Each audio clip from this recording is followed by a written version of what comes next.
حسین ستارہ ابو ہریرہ نبی کا پیارا ابو ہریرہ۔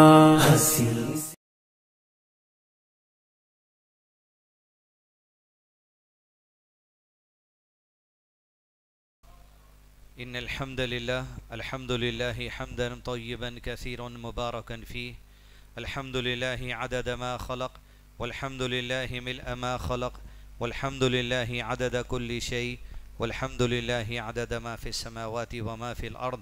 اللهم صل وسلم على نبينا محمد وعلى آله وصحبه وسلم تسلیما كثيرا۔ رب اشرح لي صدری ويسر لي أمری واحلل عقدة من لسانی یفقهوا قولی۔ معزز علماء اکرام اور سامعین اکرام، یہ جو خصوصی نشست یہاں پر رکھی گئی ہے، شعور بیداری کانفرنس، ویسے الحمدللہ مزید رحیم خاں کو اللہ تعالیٰ نے اس کام کے لیے چنا ہے کہ امت کے لیے یہاں سے شعور بیدار کیا جاتا ہے کئی امور میں۔ آج پہلی مرتبہ میں سمجھتا ہوں حیدرآباد کی کسی مسجد میں اس طریقے کا پروگرام رکھا گیا ہے جہاں پر سیاسی شعور بیدار کرنے کے لیے، پولیٹیکل شعور بیدار کرنے کے لیے، اور ساتھ ہی ساتھ الیکشن کا جو سو ماحول ہندوستان میں ہے، ہمارے شہر حیدرآباد میں بھی 13 مئی کے دن پارلیمنٹ کا الیکشن ہے، ووٹ سے متعلق شعور بیدار کرنے کے لیے میں سمجھتا ہوں شاید حیدرآباد میں پہلی مسجد ہوگی جہاں خصوصی طور پر شعور بیداری کرنے کے لیے کانفرنس رکھی گئی ہے۔ چند اہم بنیادی باتیں آپ کے سامنے رکھوں، اس کے بعد انشاءاللہ شیخ خرم جامعی صاحب آپ کے سامنے اہم موضوع پہ انشاءاللہ خطاب کریں گے۔ سب سے پہلی بات جو مجھ کو اور آپ کو سمجھنا ہے وہ ہے اللہ عز و جل پر توکل اور اللہ عز و جل کے وسائل کو اختیار کرنا۔ امام ابن تیمیہ رحمہ اللہ اور دیگر بڑے اہل علم نے واضح طور پر مسلمانوں کو اس بات کی نصیحت کی، اللہ تعالیٰ پر توکل یقیناً مسلمان کو ہر حال میں رکھنا ہے، لیکن توکل کے کئی معنی ہیں، جس میں ایک معنی یہ بھی ہے اللہ کے دیے ہوئے وسائل کو اختیار کرنا، یہ بھی توکل میں جو سو شامل ہے۔ جیسے کسی کو کسی قسم کی بیماری ہے یا بخار ہے، آپ صلی اللہ علیہ وسلم نے ارشاد فرما، اللہ نے جتنی بیماریاں نازل فرمائی ہیں ان کی دوا بھی اللہ نے نازل فرمائی ہے، یعنی بیماریوں کا وجود بھی اللہ کے حکم سے ہے، دواؤں کی تخلیق ہونا یہ بھی اللہ کے حکم سے، اور دوا بنانے کا جو علم ہے یہ بھی اللہ کی طرف سے۔ تو کسی کوئی بیمار یہ نہیں کہہ سکتا حسبی اللہ، میں اللہ پہ توکل کرنے والا ہوں، لیکن دوا نہیں کھاتا، تو کہاں اس کا توکل کمزور ہے۔ ابو بکر صدیق رضی اللہ عنہ کے بارے میں آپ نے سنا ہوگا، جب مسجد نبوی کے پاس پہنچے تو پہلے اونٹ کو باندھا، وسائل کو اختیار کرنا پھر توکل کرنا، یہ بھی توکل میں شامل ہے۔ گویا آج اس ملک کے اندر، اس ملک کے جو قانون ہے اس میں جائز امور کئی سارے ہیں جس کو اہل علم نے ہمارے سامنے واضح کر دیا۔ اسی جائز امور میں سے ایک امر، ایک میٹر یہ ہے، ووٹ کا استعمال کرنا، اس ملک میں اللہ کے وسائل کو اختیار کرنا ہے اپنے حقوق کی دفاع کے لیے، بالخصوص اپنے دینی معاملات میں اپنی دین کی حفاظت کے لیے اور اپنے دین کی دفاع کے لیے، تاکہ تمہاری مساجد، تمہاری زندگی، تمہارے گھر، تمہارے عبادات، تمہارے عقائد، تمہارے معاملات، تمہارے اخلاقیات، تمام چیزوں پر تم اطمینان سے عمل کر سکو جب اس وسائل کو اختیار کرو۔ یہ بنیادی بات ہے۔ پہلا نقطہ، وسائل کو اختیار کرنا اللہ کے توکل اختیار کرنے کا حصہ ہے۔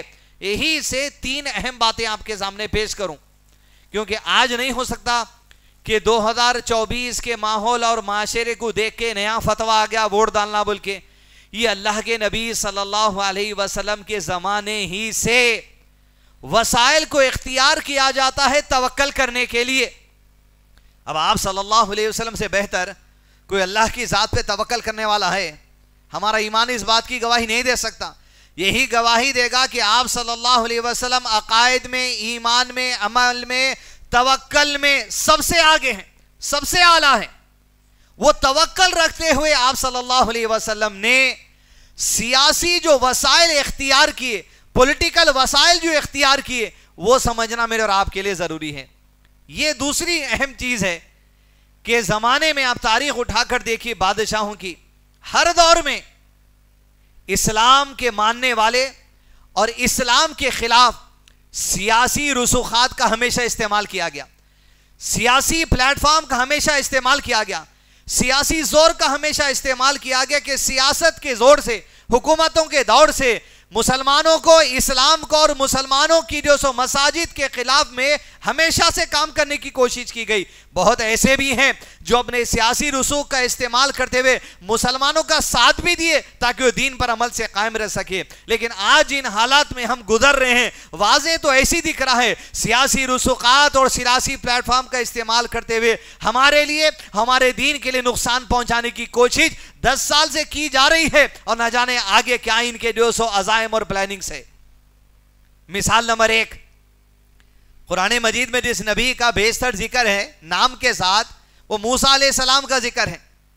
فرعون ایک بادشاہ تھا، اور اپنی بادشاہت میں اپنے سیاسی رسوخات، اپنے سیاسی پلیٹ فارم کو استعمال کرتے ہوئے ہر دم فرعون یہ کوشش کرتا رہا کہ وقت کے نبی موسیٰ علیہ السلام کے بھائی ہارون علیہ السلام اور مسلمان جو اس زمانے میں بنی اسرائیل کی حیثیت سے زندگی گزارتے تھے، ان تمام کے مذہبی حقوق کو ختم کرنے کی بھرپور کوشش کرتا رہا۔ کیا وجہ تھی؟ اس کا سیاسی پلیٹ فارم، اس کا بادشاہت، اس کی حکومت، اس کے قوانین کے ذریعے، حتیٰ کہ یہ خود قانون نافذ کر دیا تھا کہ جس گھر میں بھی لڑکا پیدا ہوتا ہے اس لڑکے کو قتل کر دیا جائے، اس لیے کہ اس بات کا اندیشہ اسے دے دیا گیا تھا ایک لڑکا اٹھے گا جو تیری بادشاہت کو، تیری سیاسی پلیٹ فارم کو ختم کرنے والا ہے، لہذا اس بچے سے بچنے کے لیے ہر لڑکے کو قتل کرتا تھا۔ لیکن اللہ کی چاہت ایسی، وہی لڑکا جو موسیٰ علیہ السلام تھا فرعون اور آسی علیہ السلام کے گھر میں پل کر بڑا اللہ نے کر دیا۔ یہ اس کی چاہت ہے، یہ اس کے فیصلے ہیں۔ تم اپنی چال چلو اور اللہ کا فیصلہ تمہاری ہل چال کو ناکام کرنے والا ہے۔ تو پہلی چیز، فرعون کے دربار میں معاملہ ہوا۔ ابراہیم علیہ السلام کی بھی مثال دی جا سکتی ہے، دیگر انبیاء کی بھی مثال دی جا سکتی ہے، لیکن وقت کم ہے، محمد رسول اللہ صلی اللہ علیہ وسلم کی مثال کی طرف آئیے۔ نبی صلی اللہ علیہ وسلم کی دعوت کا کام جو 40 سال میں نبوت ملنے کے بعد شروع کیا گیا، جیسے ہی 3 سال انفرادی لیول پر چھپے ہوئے کام چلتا تھا، اور اس کے بعد کھل کر سورہ شعراء کی آیتیں آنے کے بعد کھل کر دین اسلام کی تبلیغ کے کام شروع ہو گیا، وہیں سے نبوت ملنے کے 34 سال تھا، سیاسی کارروائیاں اسلام اور نبی صلی اللہ علیہ وسلم اور مسلمانوں کے خلاف کرنا شروع کر دی گئی۔ بتانے کا دوسرا نقطہ یہ ہے، ہمیشہ ازل ہی سے سیاست، سیاسی پلیٹ فارم، قوانین کو استعمال کیا گیا نبیوں کو ستانے، مسلمانوں کو ستانے اور مسلمانوں کے دین سے مسلمانوں کو دور کرنے کے لیے۔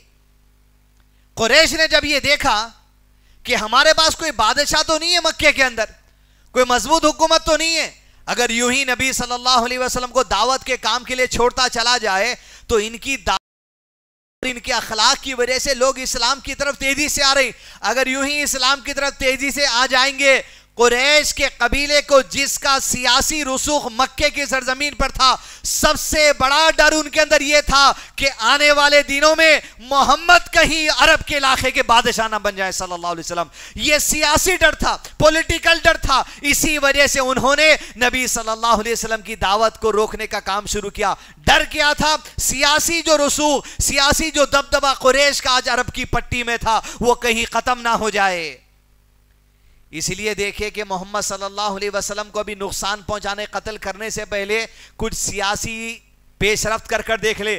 پہلی سیاسی پیش رفت اور بڑی چالاکی کے ساتھ جو سیاسی پیش رفت قریش نے کی وہ یہ کہ سیدھا ابو طالب کے پاس آئے، کہ قریش کے سرداروں میں سے بڑے عہدے کا سردار، بڑا پولیٹیکل پاور رکھنے والا، کہ ابو طالب آواز دیتے تو ہزاروں نوجوان جمع ہو جاتے تھے، بڑا دبدبہ تھا۔ بنو ہاشم، بنو مطلب قبیلے کے اوپر رسول رکھنے والا ابو طالب، سیاسی پولیٹیکل رسول رکھنے والا، ابو طالب کے پاس پہلی بار آئے، آ کر کہا، سیاسی رسوخ تھا، کہا اپنے بھتیجے سے کہیے یہ جو نئی دین کی بات ہو رہی ہے یہ چھوڑ دو، ہمارے باپ دادا کے مذہب پہ جو ہم چلنا ہے چل لیں گے۔ معاملہ شروع کا تھا، ابو طالب نے سمجھا کر بھیجا دیا، ٹھیک ہے میں بتا دوں گا۔ بات آگے بڑھتی گئی، 4واں سال، 5واں سال، دیکھتے ہی دیکھتے حضرت حمزہ کا اسلام قبول کر لینا، دیکھتے ہی دیکھتے حضرت عمر کا اسلام قبول کر لینا، دیکھتے ہی دیکھتے حضرت عثمان کا اسلام قبول کر لینا، دیکھتے ہی دیکھتے بڑے بڑے لوگ جو جگر کے ٹکڑے تھے ان کے اسلام کی آغوش میں جب آنے لگے، دوبارہ قریش کو اس بات کا احساس ہوا یہ بڑے بڑے جگر کے ٹکڑے جب ہمارے آ جائیں گے، ارے سیاسی تعلقات ان کے مزید مضبوط ہو جائیں گے اور محمد صلی اللہ علیہ وسلم کی بادشاہت کو لوگ نہیں روک سکیں گے، لہذا روکو۔ پھر ابو طالب کے پاس کچھ مہینوں کے بعد آئے، کہا ابو طالب پہلی مرتبہ آپ سے کہے تھے، آپ بات نہیں مانے، آپ ایک کام کریے، آپ کی عمر کا جو حصہ ہے ہم نہیں چاہتے کہ آپ کے مرنے کے بعد، سیاست کیا چیز ہے دیکھیے، ہم نہیں چاہتے کہ آپ اگر مر جائیں گے، آپ کے مرنے کے بعد ہم اگر آپ کے بھتیجے کو قتل کریں گے، زمانہ کہے گا ابو طالب کے ہونے تک تو محمد کو ہاتھ نہیں لگائے، لہذا ہم یہ ہمارے نام پر نہیں بلوانا چاہتے آپ کی موت کی بات، اسی لیے زندگی میں اپنے بھتیجے کو بلا کر کہو یہ دعوت کا کام بند کرو، ورنہ ہمارے لیے سیاسی اور اکنامیکل نقصان والی بات ہے۔ ابو طالب بلائے، کہا بھتیجے اب عمر کے اس حصے میں پہنچ چکا ہوں، اب مزید مجھ سے یہ جیسو سیاسی معاملے میں آپ کا سپورٹ کرنا ممکن نہیں ہے، آپ ایک کام کرو، یہ دعوت کا کام بند کر دو۔ ابو طالب کی بات سنی، سیاسی رسوخ کا استعمال کرنے کی دلیل، آپ صلی اللہ علیہ وسلم نے کہا چاچا یہ میری دعوت کو روکنے کے لیے اتنی جستجو اتنی محنت کر لیں سارے قریش کہ ایک ہاتھ میں سورج اور چاند بھی آ گیا تب بھی یہ دعوت رکنے والی نہیں ہے۔ آنکھ میں آنسو آئے، ابو طالب نے کہا بھتیجے تیرے رب کی طرف سے جو حکم ہوتا ہے کر گزر، میں تیرا ساتھ دینے کے لیے تیار ہوں۔ سیاسی پلیٹ فارم کا استعمال دین کی سربلندی کے لیے آپ صلی اللہ علیہ وسلم نے جب کیا تو آج کی سیاست ووٹ کے ذریعے ہے، ووٹ کے ذریعے ایسے نمائندوں کو ایوانوں میں بھیجا جائے جو تمہاری شریعت کی دفاع کے لیے آواز اٹھائے۔ آج مہری بنانے کی ضرورت نہیں ہے، آج مکان بنانے کی ضرورت نہیں ہے، آج راشن بانٹنے کی ضرورت نہیں ہے، آج ڈیولپمنٹ کی ضرورت نہیں ہے، آج مسلمان کے لیے اگر ضرورت ہے ہمارے دین کی دفاع کی ضرورت ہے، مساجد کے تحفظ کی ضرورت ہے، مدارس کے تحفظ کی ضرورت ہے، عبادت گاہوں کے تحفظ کی ضرورت ہے، شریعت پہ عمل کرنے کے لیے امن و امان کی ضرورت ہے، ہمارے لیے سجدے کا موقع مل جائے زندگی کا غم دور ہو جائے گا۔ عزیز دوستو، سیاسیت ہمیشہ اسلام کے خلاف کوشش کرتی گئی، لیکن کچھ سیاستیں مددگار بھی بنے۔ پھر یہی ابو طالب کا جب انتقال ہوا، صحابہ نے پوچھا اللہ کے نبی صلی اللہ علیہ وسلم ابو طالب اتنے آپ کے کام آئے، کیا کام آئے؟ صرف سیاسی طور پر کام آئے، سیاسی تقویت دیتے رہے، آڑ بن کر رہتے رہے، آپ کیا کام آنے والے ہیں؟ کہا کفر پر تو موت ہوئی، جہنم ہمیشہ کی ہے، لیکن وہ سیاسی مدد کی وجہ سے یا نبی کی مدد کی وجہ سے جہنم کا سب سے کمتر عذاب دیا جائے گا، آگ کی جوتیاں پہنائی جائیں گی جس سے ابو طالب کا بھیجا کھول اٹھے گا۔ سیاسی مدد کیے، دشمن دیکھتے جاتا، دعوت بڑھتے جاتی، دعوت بڑھتے جاتی، حتیٰ کہ نبی صلی اللہ علیہ وسلم کی نبوت کے 10 سال ہو گئے۔ اسلام کا چرچا گھر گھر کے علاوہ دنیا میں ہو گیا تھا۔ کیوں؟ جب مشرکین حج کرنے کے لیے آتے تھے ہر علاقے سے، دعوت کا کام ہوتا تھا، یہ پلٹ کر جب اپنے علاقوں میں جاتے تھے، کوئی مدینہ میں جاتا تھا، فلسطین میں جاتا تھا، سیریا میں جاتا تھا، ملک شام میں جاتا تھا، پھیلتے تھے، جا کر کہتے تھے ہم حج کو گئے تھے، وہاں محمد نام سے ایک شخص سے جن کا آخری نبی ہونے کا ذکر تورات اور انجیل میں ہے، وہ آ چکے ہیں، دنیا میں چرچا ہوتا۔ قریش کو یہ ڈر لگنے لگا ارے یوں ہی سیاسی بازی تو عرب کی پٹی ان کے غلام بن جائے گی، کیونکہ نبی اگر ہے لوگ ایمان لا لیں گے تو حقیقت ہے یہ کہ نبی کو بادشاہ بنانے میں بھی لوگ پیچھے نہیں ہٹیں گے۔ تو سیاسیت ہمیشہ کوشش کرتی رہی۔ پھر ابو طالب کے پاس جب آخری ایام آئے تو قریش پھر آخری مرتبہ آ کر ایک پیش رفت یہ کہ ایک نوجوان خوبصورت لڑکے کو لائے، لا کر کہا ابو طالب یہ مکے کے علاقے کا سب سے خوبصورت لڑکا ہے، محمد کے درمیان سے ہٹ جاؤ صلی اللہ علیہ وسلم، یہ جو سیاسی تقویت دے رہے ہیں آپ محمد کو آڑ بن کے، ہٹ جائیے اور اس کو اپنا بھتیجا مان لو اور ہمیں اجازت دو ہماری تلواروں سے محمد کا کام ختم کر دیں صلی اللہ علیہ وسلم۔ ابو طالب کو اتنا غصہ آیا اس بات پر کہ کہا محمد جس دین پر بھی ہے ہمارے قبیلے ہمارے خاندان کے، ان کی دفاع کرنا ہماری ذمہ داری ہے، جب تک میں ہوں محمد صلی اللہ علیہ وسلم کے ساتھ کچھ نہیں ہو سکے گا۔ نتیجہ کیا ہوا؟ نتیجہ کیا ہوا کہ جب سیاست کے ذریعے نبی کو، مسلمانوں کو اسلام کے خلاف کام کیا گیا، آپ صلی اللہ علیہ وسلم کا اصول یہی بنا، اسی سیاست کے ذریعے دین کے دفاع کا کام کرنا آپ نے شروع کر دیا صلی اللہ علیہ وسلم۔ کیسے؟ جیسے ہی اناؤنسمنٹ ہوا کہ ابو طالب اب پیچھے ہٹنے والے نہیں اپنی بھتیجے کی مدد سے، تو کہا اب محمد کو قتل کیا جائے، اناؤنسمنٹ کر دیا گیا، مکے میں اعلان ہو گیا حتیم کے پاس کہ اب قتل ہے۔ جیسے قتل کی سازش ہوئی، پہلی مدد سیاسی جو آپ صلی اللہ علیہ وسلم نے لی، ابو طالب کو پیسے اطلاع ملی، جیسے ابو طالب نے بنو مطلب، بنو ہاشم کے نوجوانوں کو بلایا جس میں مشرکین بھی تھے، اسلام قبول نہیں کیے تھے، کہا ابو طالب نے محمد جو بھی ہے ہمارے قبیلے کا ہے، دین کو مت دیکھو، تمہاری ذمہ داری ہے اپنے قبیلے کے بچے کی عبادت کرنا۔ وہاں سے بنو مطلب، بنو ہاشم کے نوجوانوں کو نبی صلی اللہ علیہ وسلم کی سیکیورٹی کے لگا دیا گیا۔ مشرکین تھے لیکن بازاروں میں اللہ کے نبی صلی اللہ علیہ وسلم کے ساتھ پھرتے تھے، اب رات میں گھر میں سوتے تھے، پہرا دینے والے مشرکین تھے۔ یہ سیاسی رسوخ ہے دین کی سل بلندی کے لیے استعمال کرنا۔ کون آرام کر رہے ہیں؟ محمد صلی اللہ علیہ وسلم، پہرا دینے والا مشرک۔ یہ سیاست کا استعمال، پلیٹ فارم کا استعمال، حکومتوں کا استعمال کس کے لیے؟ ارے دین کی دفاع کے لیے۔ دوسری مثال، ابو طالب کا جیسے انتقال ہوا، اصول تھا، اصول کیا تھا؟ اللہ کے نبی صلی اللہ علیہ وسلم کو ابو طالب کی سیاسی امان حاصل تھی۔ امان کا مطلب کیا ہے سمجھ لیجئے، امان کا مطلب ہے جب ابو طالب نے کہہ دیا میں نے محمد کو امان دے دی، اس کا مطلب یہ ہے کوئی اگر محمد کو ہاتھ لگائے گا، مطلب یہ ہے میرے سارے قبیلے کے لوگوں کو ہاتھ لگانے کے برابر، اور پلٹ کا جواب میرا پورا قبیلہ دے گا، یہ مطلب ہوتا تھا امان کا۔ جیسے ابو طالب کا انتقال ہوا، آپ صلی اللہ علیہ وسلم دیکھے کہ مکے میں اب سیاسی تعلقات کٹ گئے، اب مکے کے باہر سے آپ نے سیاسی تعلقات بنانے کی کوشش کی، اس وجہ سے دعوت کے لیے بھی، سیاسی رسوخ کے لیے بھی مکے سے نکل کے طائف کو گئے تھے۔ 20 قبیلے کے سرداروں سے ملے اور یہ کہا مجھے امان چاہیے، تمہاری سپورٹ، تاکہ تمہارا سیاسی سپورٹ ملے گا تو میں دین پر عمل کر سکوں گا، دین کی دعوت دے سکوں گا، اور جو دشمن میری جان کے دشمن ہے وہ تمہاری وجہ سے ڈر کر رہیں گے۔ اس کو بولتے ہیں سیاست، پالیٹکس، استعمال کرنا دفاع کے لیے ہمارے دین کی۔ لیکن چونکہ الائس تھے قریش کے قبیلے اور طائف کے قبیلے والے، کہہ دیا ہم آپ کی مدد نہیں کر سکتے، پھر بدترین حرکت پتھر مارنے کی بھی آگے ہوئی۔ لیکن جب طائف سے نکلے، انگور کے باغیچے میں گئے، وادی نخلا میں گئے، زید ساتھ ہے رضی اللہ عنہ، مکہ جانے کی تیاری ہے،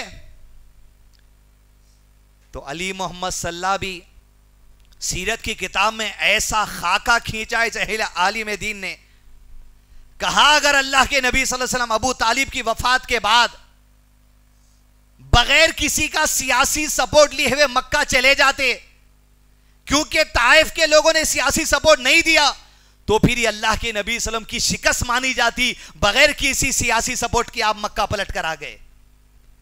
آپ نے وادی نخلا سے پہلی چٹھی لکھی امان کے لیے، مکے کے اندر دوبارہ سیاسی تعلقات بنانے کے لیے، سیاسی سپورٹ کے لیے پہلی چٹھی اخنس کے نام لکھی، بہت بڑے قبیلے کا سردار تھا، سیاسی پاور والا تھا۔ اخنس نے کہہ دیا قریش کے دیگر قبیلوں کے ساتھ میرے تعلقات ہیں، میں آپ کی مدد نہیں کر سکتا۔ وہی چٹھی کا پیغام دوبارہ سہل بن عمرو کے پاس بھیجا گیا، سہل بن عمرو نے جب چٹھی لی تو کہا میں بھی آپ کی مدد نہیں کر سکتا۔ پھر وہی چٹھی پلٹا کر آپ صلی اللہ علیہ وسلم نے نوفل قبیلے کے بڑے سردار مطعم بن عدی کو بھیجا۔ کون مطعم بن عدی؟ کہ جس کے لڑکے کی شادی 6 سال کی عمر میں حضرت عائشہ سے طے ہو گئی تھی، منگنی ہو گئی تھی، ابو بکر صدیق کو پیغام آیا محمد صلی اللہ علیہ وسلم کے طرف سے حضرت عائشہ کے لیے، متیم بن عدی کے بیٹے کا رسم رشتہ ہونے کے بعد توڑایا گیا، شادی نہیں ہوئی تھی، بات پکی ہوئی تھی۔ وہ متیم بن عدی کے بعد جب چٹھی گئی آپ صلی اللہ علیہ وسلم کی، کس لیے گئی؟ کیا مانگنے کے لیے؟ کیا مانگنے؟ سیاسی امان۔ جیسے متیم بن عدی کو ملی، ابھی دائرہ اسلام میں نہیں ہے، اللہ کا فیصلہ، اپنے اونٹ پر سوار ہوا، اپنے قبیلے کے نوجوان لڑکوں کو لیا، حتیم کے پاس گیا جہاں قریش کی پارلیمنٹ بیٹھی تھی، اونٹ کی پیٹھ پر کھڑا محمد صلی اللہ علیہ وسلم سے کہا آپ آ جائیے مکہ۔ جیسے مکہ تشریف لائے، حتیم کے پاس قریش کے بڑے بڑے سردار تھے، اونٹ کی پیٹھ پر کر کر کہا قریش کے لوگوں سن لو، متیم بن عدی نے محمد کو امان دے دی ہے صلی اللہ علیہ وسلم۔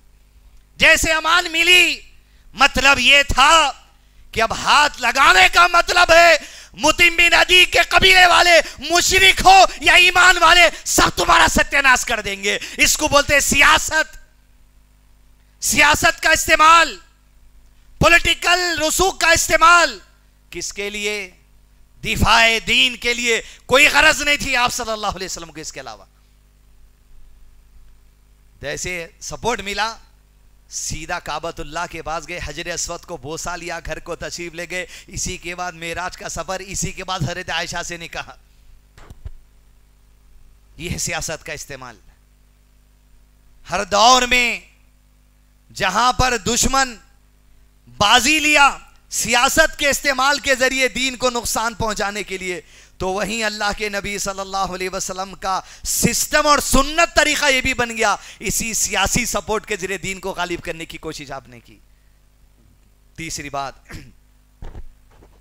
ووٹ یہی وسائل میں سے ایک وسائل ہیں کہ ایک ایسا سیاسی وسیلہ ہے ووٹ کہ جس کو استعمال کرتے ہوئے میں اور آپ آواز اٹھائیں گے کہ اللہ جس زمین پر تو نے رکھا یہاں دین ہماری زندگیوں میں باقی رہے، ایسے حکومتیں ہمارے اوپر نافذ نہ ہو جائیں جو ہمارے لیے نقصان کرے دین کو، اسی وجہ سے ووٹ ڈال رہے ہیں۔ انشاءاللہ اس ووٹ ڈالنے کا بھی اجر رہے گا اللہ کی طرف سے، ضائع ہونے والی نہیں ہے کوئی چیز۔